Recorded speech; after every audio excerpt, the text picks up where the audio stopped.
After my recent promotion, it felt like my life was finally moving in the right direction. I'd landed a place beyond what I could have ever dreamed of, an enormous townhouse that looked straight out of an old mystery novel. When I saw the property listing, I could barely believe the price. Despite the worn paint and heavy dust coating every surface, it had an undeniable charm. The house was grand, with tall, looming windows, intricate stonework, and ivy crawling up one side of the faded brick. It had stood empty for years, a skeleton among its more modern neighbors, but I saw the potential beneath the years of neglect. With the help of a contractor and some fresh paint, I made it livable in just a few days. Once the dust settled, I marveled at the sheer size of the place. There were countless rooms, some large with high ceilings, others tiny and dark as though they'd been carved out of the walls by mistake. It didn't feel like a house that was designed so much as one that had evolved, piece by piece, with rooms tacked on haphazardly over the years. But it suited me. The price alone was reason enough to overlook the odd layout. At first, I was too caught up in my new routine to pay much attention to the peculiarities. My days were filled with work, and my evenings disappeared into settling in, finding places for all my things, and figuring out where each hallway led. But as I got accustomed to the house, strange things began to happen, small disturbances that were too subtle to raise alarms on their own. I'd find my phone on a different table than I'd left it, or my coat hanging on a different hook. Once or twice, my keys vanished entirely, only to turn up later in the oddest places, like inside a drawer I never used. I chalked it up to absent-mindedness or a side effect of living alone for the first time. But the strange occurrences only grew more frequent. It wasn't just objects. Sometimes, I'd get the feeling of someone watching me from the darkened hallways. I would hear faint sounds in the dead of night, the rustle of footsteps, the whisper of something just beyond the range of understanding. I tried to convince myself it was just an old house creaking, the natural sounds of a building settling after years of disuse. But the unease was starting to build, seeping into my thoughts even during the day. One evening, as I was getting ready for bed, I heard a soft but distinct noise coming from within the walls. It was rhythmic, a quiet thumping that echoed down the hallway, and my heart began to race. I held my breath, listening, straining to make sense of it. It sounded disturbingly like footsteps, pacing back and forth along the narrow space within the walls. But that was impossible. No one else was in the house. Unable to ignore it any longer, I spent the following days searching every corner, every room, trying to locate the source. I pushed on walls, ran my fingers along the floorboards, and checked each door for signs of damage or loose hinges. But nothing seemed out of place. It wasn't until I ventured to the end of a narrow hallway on the second floor that I noticed it, an almost imperceptible outline in the wall, the faintest suggestion of a hidden door. It was covered in so many layers of paint that it was barely visible. My pulse quickened as I stared at it, torn between curiosity and a growing sense of dread. After a moment of hesitation, I pressed my hand against it. To my surprise, the door gave way with a long, groaning creak, revealing a cramped, narrow staircase spiraling upward.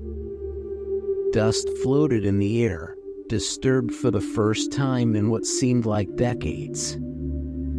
A sense of foreboding washed over me, but curiosity got the better of me, and I climbed the steps, my flashlight cutting through the shadows as I made my way to the top. The attic room was small and filled with an assortment of forgotten objects, old furniture draped in white sheets, cracked porcelain dolls, tarnished mirrors that reflected the dim light in fractured, unsettling patterns. An ancient rocking chair sat by a small, neatly made bed in the corner, as if someone had just left moments before. A pungent, rotting smell hung in the air, thick and sour, as though something decayed had once occupied the space. But what caught my attention most were the walls, covered in strange, childlike drawings. Figures with hollow eyes and twisted, unnatural smiles stared back at me, their elongated arms reaching out as though to pull me closer. My skin prickled as I realized they seemed to be looking directly at me. Just as I turned to leave, I caught sight of something scratched into the wooden floorboards by my feet. Kneeling down, I squinted, trying to make out the faint, jagged letters. They read, "Don't look at them." A chill ran down my spine, and I stumbled back, nearly tripping over an old doll lying on the floor with one of its glass eyes missing. Desperate to escape the unsettling room, I hurried down the staircase, slamming the hidden door behind me. I tried to shake off the experience, telling myself it was nothing more than graffiti, an artifact of some previous resident who had hidden away up there. But as I lay in bed that night, I couldn't get the image of those hollow-eyed figures out of my mind. Over the next few nights, things only got worse. I would wake up at odd hours, heart racing, my body filled with a sense of panic I couldn't explain. Sometimes, I could swear I heard faint whispers coming from the walls, drifting through the darkened hallways like a ghostly lullaby. And then there was the laughter, a soft, childlike giggle that would echo through the house, coming from nowhere and everywhere at once. I told myself it was just my imagination, that my mind was playing tricks on me. But deep down, I knew there was something more to it. Then, one night, as I lay in bed, I felt a presence, a cold, suffocating sensation that seemed to press down on me from all sides. I opened my eyes, and there, at the foot of my bed, was a figure. It was small, child-sized, with hollow eyes and a twisted grin that stretched far too wide. My body went rigid with fear, my voice caught in my throat. The figure leaned closer, its face inches from mine, and whispered in a voice that chilled me to the bone. "You looked." My vision blurred as panic overwhelmed me, and just as I was on the verge of blacking out, the figure vanished. I lay there, paralyzed, unable to move or even scream, my heart pounding in my chest. When I finally gathered the strength to get up, I grabbed the flashlight I kept by my bed and spent the rest of the night huddled in the living room, refusing to close my eyes again. The next morning, I called a contractor and insisted he seal off the attic room completely. He didn't ask any questions, just nodded and got to work. By the time he was done, the hidden door had disappeared behind a new wall, as though it had never existed. I felt a brief moment of relief, convinced that whatever horror had been lurking in that room was finally sealed away. But that night, as I lay in bed, I noticed something new, something that hadn't been there before. Above my bed, drawn into the wall as though by invisible fingers, were two hollow eyes and that same twisted smile. The lines were fresh, jagged, and unmistakable. Beneath them, in scrawled handwriting, were the words, "I'm still watching." The words above my bed were unmistakable, mocking me from the shadows. My pulse thundered in my ears as I stared at those hollow eyes and that twisted smile, carved as if by unseen hands. I could feel the room's oppressive silence closing in around me, as if the walls themselves were leaning closer, watching.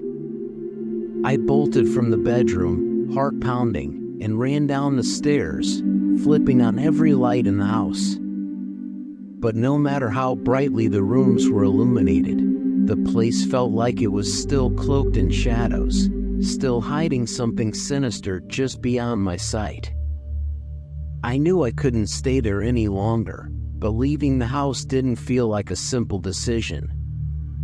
After all, it was my first real home, bought with my own hard-earned money. I wanted to face whatever was haunting me, to stand my ground and reclaim my space. Desperate for answers, I decided to dig into the house's history, hoping to find some kind of explanation. I spent the next day at the local library, searching through old property records, newspapers, anything that might shed some light on the place. And slowly, a story began to unfold, a dark and disturbing history that spanned decades. The townhouse had belonged to a wealthy family in the early 1900s, the LaCroix family. They were known for their eccentricity and reclusiveness, and after a series of strange deaths, they faded from local memory. I learned that the family's youngest son, a boy named Edwin, had died under mysterious circumstances. The whispers from that time hinted at foul play, but there was no evidence, and the case was closed with the family moving away soon after. But there was one detail that stuck with me. Edwin had been found in his attic room, alone, with drawings scrawled all over the walls, eerily similar to the ones I'd seen, hollow-eyed figures and twisted smiles. The deeper I looked, the darker the story grew. Rumor had it that Edwin had talked of a friend he'd found in the attic, someone who had shown him things and watched over him. This friend, Edwin claimed, was always smiling, always watching, and no one else could see him. After Edwin's death, the house went through a series of owners, none of whom stayed for long. A few of the stories made their way into the local paper, tales of strange happenings and bizarre behavior from the owners. One couple abandoned the house overnight, leaving all their belongings behind, while another man was found wandering the streets, claiming he was being followed by hollow eyes. Each new piece of information filled me with dread, but I couldn't shake the feeling that there was more, something I was missing.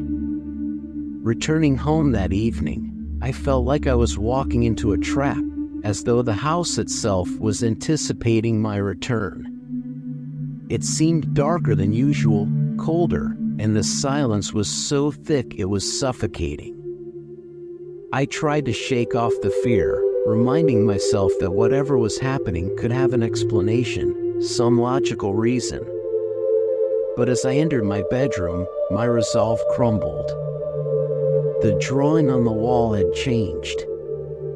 The hollow eyes and twisted smile were still there, but now there was something else, a small, childlike figure standing just below the eyes.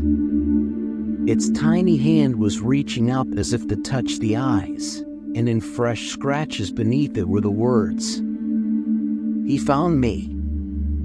A shiver ran down my spine, my legs threatening to give out beneath me. I backed away, stumbling into the hallway, unable to take my eyes off the message. My mind raced, filled with a dozen terrifying questions. Who was he? Edwin? Or something else, something that had been lurking in the house long before I arrived? That night, I couldn't sleep. I stayed downstairs, clutching a flashlight, trying to ignore the constant, prickling sensation of being watched. Around 2 a.m., just as my eyes began to droop, I heard the soft sound of footsteps. They were coming from upstairs, slow and deliberate, like someone was walking down the hallway toward me. Each step made my heart pound harder, until I was sure it would burst from my chest. The footsteps stopped just at the top of the stairs, and in the silence that followed, I heard a faint, whispering voice. It was a child's voice, soft and playful, but filled with something cold and malicious. "Come play with us," it said, echoing down the stairwell. My blood ran cold as I realized it wasn't just one voice. There were others, whispering the same words, layering over one another until it sounded like an entire chorus of voices calling to me. I couldn't take it any longer. I grabbed my keys and bolted out of the house, not stopping until I was safely inside my car with the doors locked. I sat there, staring up at the darkened windows, half expecting to see someone peering back at me. But the house remained still, quiet, as if it hadn't just been filled with those sinister whispers. I spent the night in a cheap motel on the edge of town, too terrified to go back. In the cold, impersonal light of the motel room, I tried to make sense of what had happened. I considered calling someone, a priest, a paranormal investigator, anyone who might understand what was happening. But I hesitated, afraid they'd think I was crazy or, worse, that they wouldn't be able to help. By morning, my fear had dulled to a heavy, gnawing anxiety, and I realized I had left important documents, my work laptop, and other essentials back at the house. I couldn't avoid going back, at least not yet. I convinced myself that in the daylight, things would seem different, less terrifying. But as I approached the house, an unnatural stillness settled over me. The street was empty, and the house stood like a dark sentinel, waiting. I entered cautiously, heart pounding, half expecting the whispers to start up again. But the house was silent. It was almost worse that way, as though it were holding its breath, waiting for me to let my guard down. As I gathered my things, I kept an eye on the walls, half expecting the drawings to have spread to other rooms. But nothing seemed out of place. Then, just as I was about to leave, I noticed something lying on the floor in the hallway outside my bedroom, a small, crumpled piece of paper. I picked it up, my hands shaking, and unfolded it.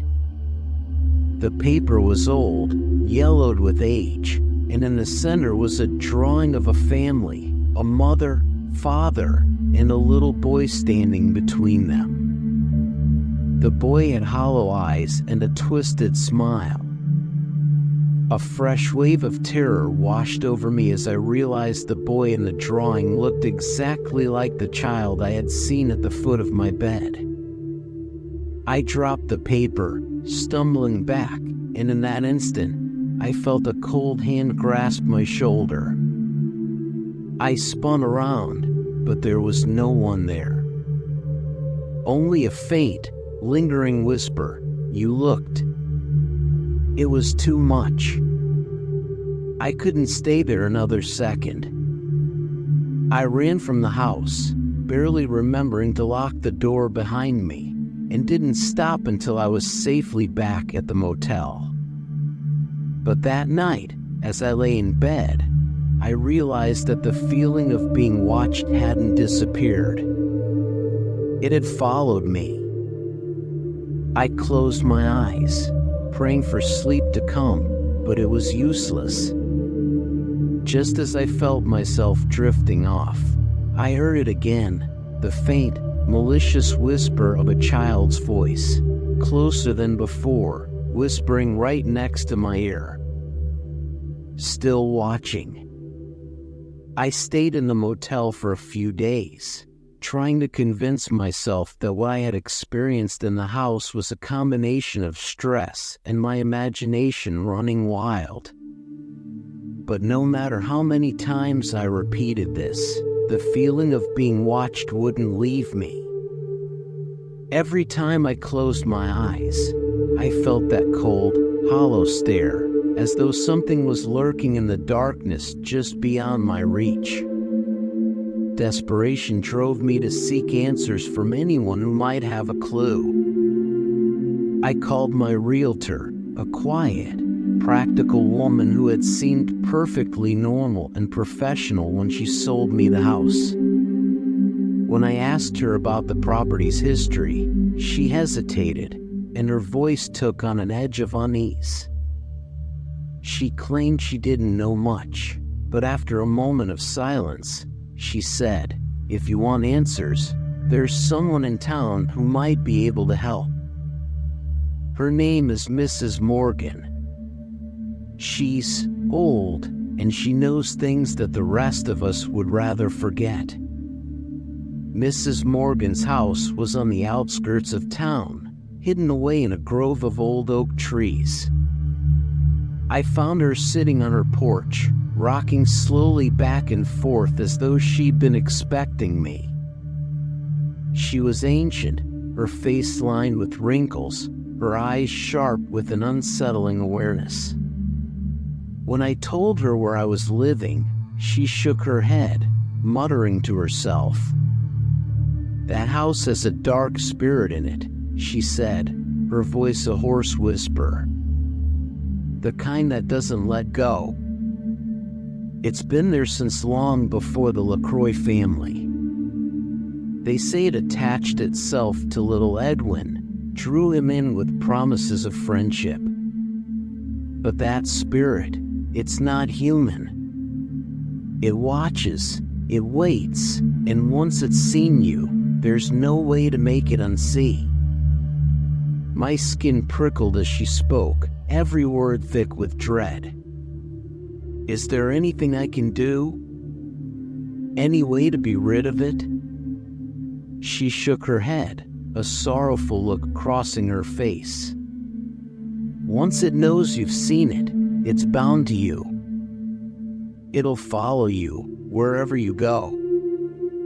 Your only hope is to keep it contained, to trap it within the walls of that house, so it doesn't follow you out." Desperate, I asked her how to do it, and she handed me a small bundle wrapped in faded cloth, a talisman she claimed would bind the spirit to the house if I was able to place it in the attic where the entity's hold was strongest. The risk, she warned, was that the spirit would resist, and it would do everything it could to prevent me from succeeding.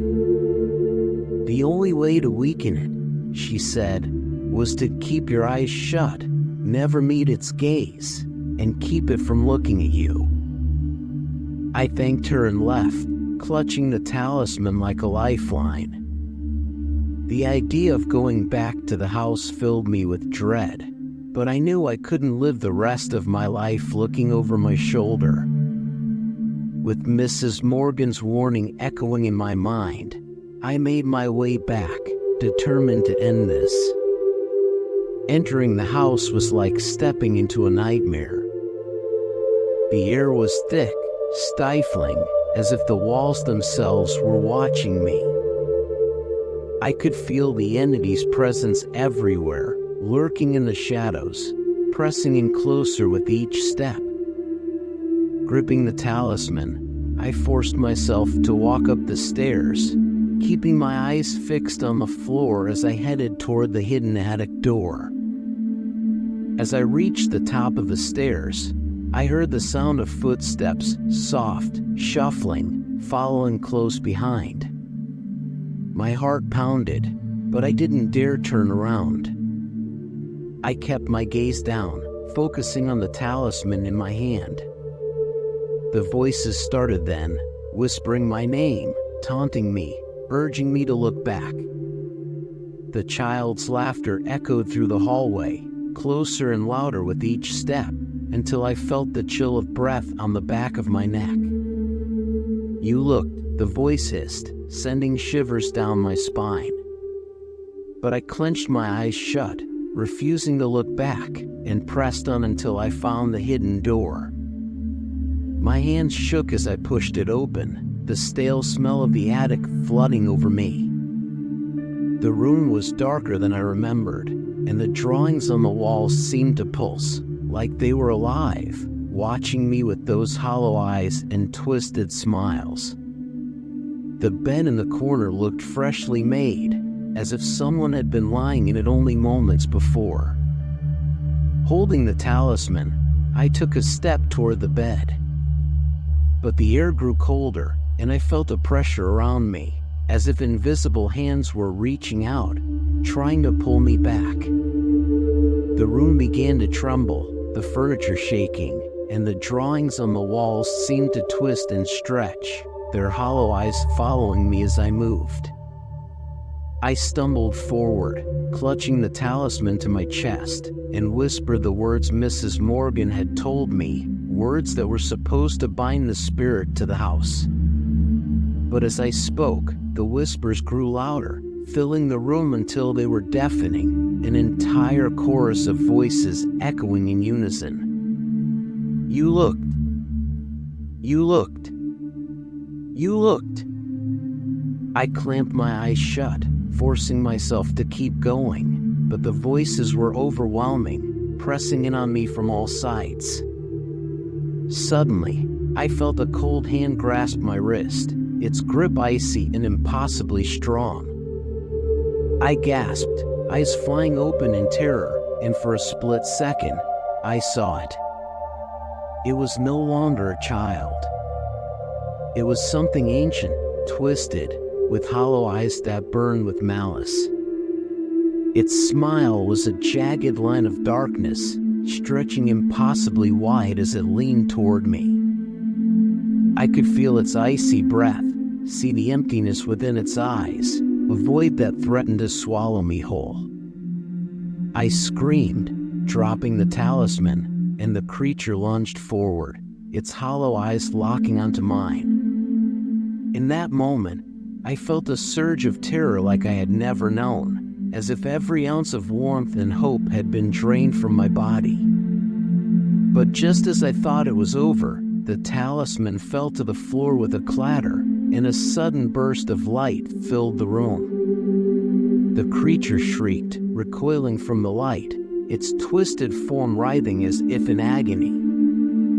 I stumbled back, watching in horror as the entity dissolved into the shadows, its hollow eyes lingering on me with a look of pure hatred before it disappeared completely.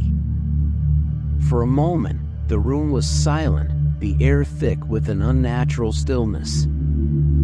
I held my breath, waiting, but the darkness remained still, and the whispers had faded to nothing. I picked up the talisman, clutching it tightly as I backed out of the attic, never taking my eyes off the door. I left the house that night, not daring to look back. I didn't know if the spirit was truly gone or if it was simply waiting, biding its time until someone else dared to look. But I knew one thing for certain: I would never return. In the years that followed, I tried to move on, to rebuild my life. But no matter how far I went, I could never shake the feeling of being watched, of hollow eyes lurking just beyond the edge of sight, waiting for the moment I dared to look again.